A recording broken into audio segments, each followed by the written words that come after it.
this guy and this team are no longer a pair, even though they were. And I'm sure Micah Parsons thought he was going to be in Dallas his entire career.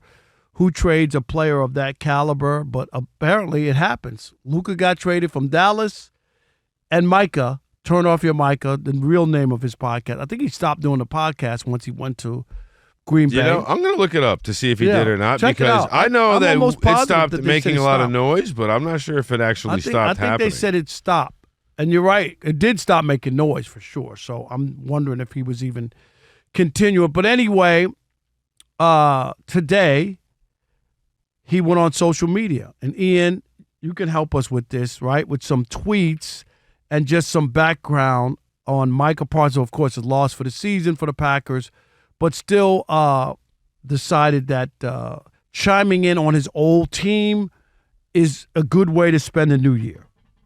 Right. So I will say I think it started with this one tweet where he was quote tweeting a tweet that was referencing Trayvon Diggs being released by the Cowboys. And he's kind of trying to rip Jerry Jones, correct? Right. And it was showing a bunch of Pro Football Focus numbers from Diggs and stuff. And Parsons said, I feel like what point is there in trying to publicly disrespect someone? He's not representing the star anymore. Just give the man a farewell and wish him the best. I don't know why everything has to be negative every time a breakup happens. He's in the better situation right now. Trust me, bro's going to be great again. And that's him talking about Trayvon Diggs. Well, let me say one thing for him. When a trade is made or somebody's released or whatever, reporters will ask, why did this happen? What happened?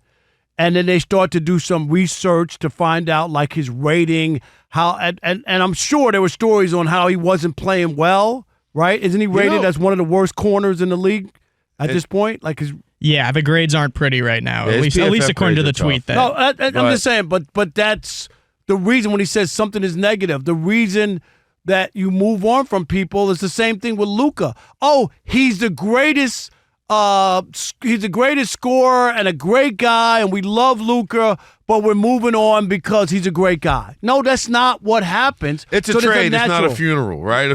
Only at a funeral is everybody. You know what? That probably a good Weiss, day, yeah. He was a good host, but a better man. They don't do that at trades, just at funerals. Right, you get my point. Yeah, I agree with you. It just doesn't make sense that he doesn't understand that this is why did this happen? We have to dig into why this has happened, why they have released him, why they don't think he's good anymore, and then do our homework, do our research, and that's why that comes up. But okay, and then so that was one. Right. So after Cowboys defensive coordinator Matt Eberflus, he noted the defense's drop-off post-trade. Like, he mentioned Micah Parsons being traded being a specific reason for their drop-off. Parsons took that opportunity to hit back on social media, accusing Jerry Jones of slandering him amid the 2025 holdout that ended with the blockbuster deal that sent him to Green Bay. Okay. And he also had a few tweets with laughing emojis, just about the Cowboys and their defensive struggles, and it's the point is the Cowboys are very much still on this guy's mind, and that's why this made more sense to me. Is he's worried about stuff that really he's not there anymore. Why does he care what's going on in Dallas? Because he probably misses being there. He still can't get over the idea that he was dumped or Dallas moved on. Like it's an ego thing, right?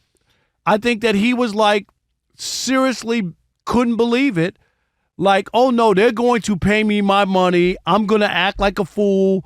I'm going to do this. I'm going to go to a game, Martin, even a preseason game, lay on the table out in public like I'm at a park, right? Disrespecting the game, disrespecting the organization.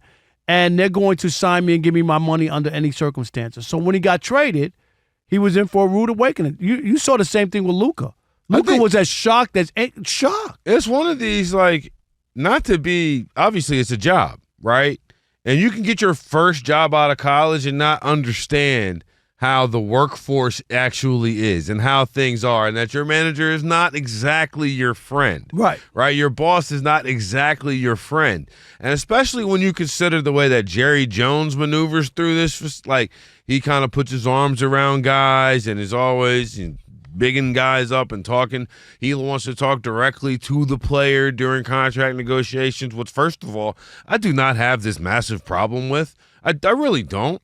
The player can shut that down at any. Jerry can come over and say whatever he wants. Jerry, I'm not negotiating with you. Call my agent. And the conversation. Or just even that. You know what? And if it's like an agent put this in perspective for me after hearing my take on the Mulugeta thing. He said, if that was my client, what I would have done was say, okay, you go talk to him and just walk out the room and tell me everything he said. I'll tell you what to say back, because if the owner is the one that's in the way, I work for you. I work for the player. Right? And so I think ultimately to that point, Micah Parsons never wanted to leave Dallas. No. Oh, there's no doubt about that. And I do not think that I don't think for up until the 11th hour, I think Jerry Jones wanted Micah Parsons to be a Cowboy.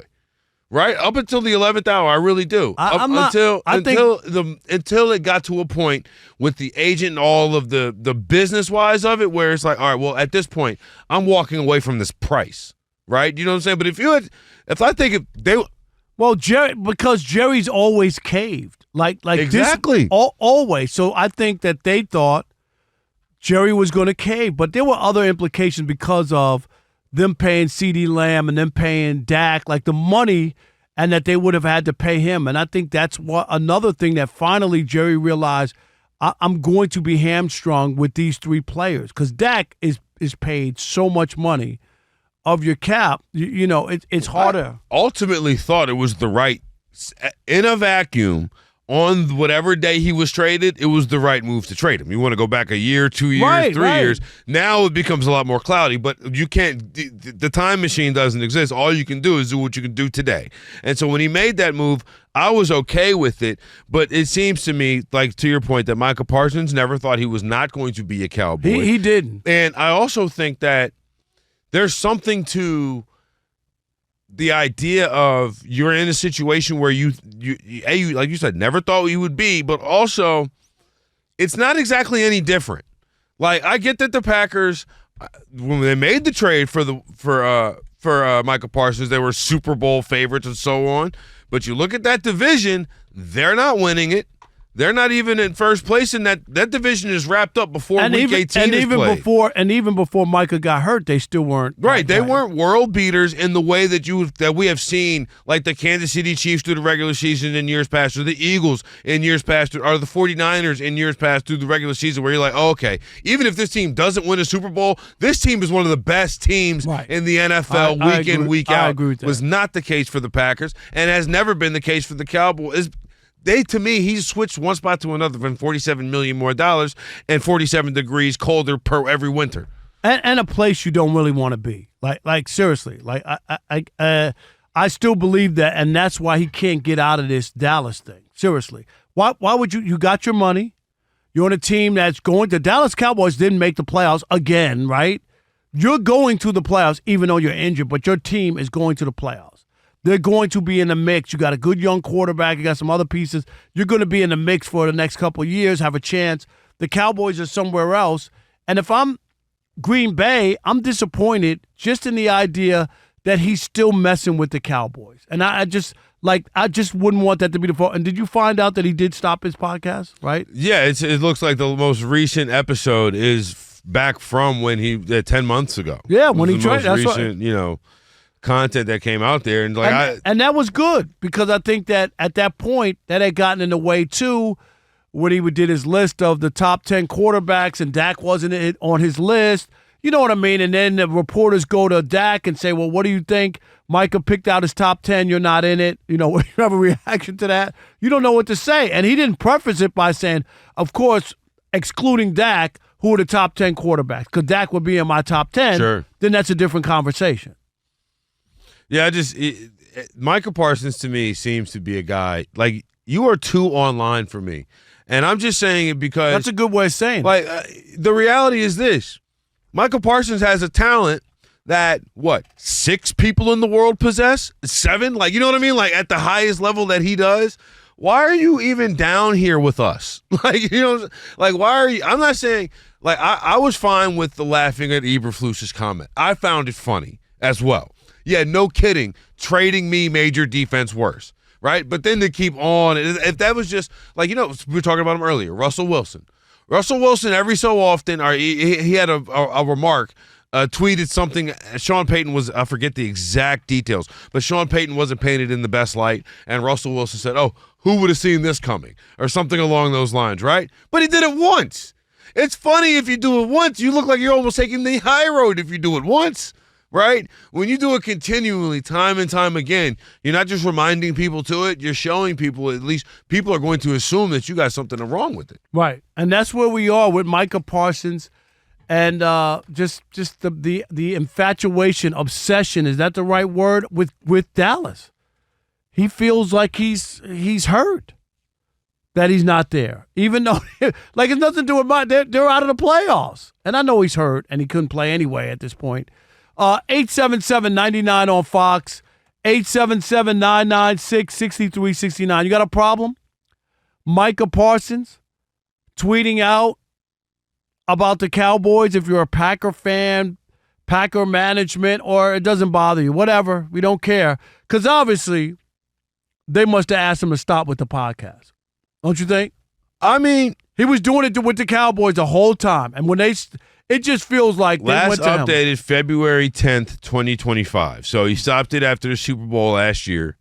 And never, so the whole offseason didn't do it. Then, trades. But so I don't know if they asked him, or we cannot surmise right now as of this why the podcast does not exist. But it is notable that something that we talked about when he was doing this show, every Wednesday for 2 years, there was an extra Cowboys topic just in the sports world. Because he said something. All right, Rob, so they're watching us right now, which means another thing they can do is what?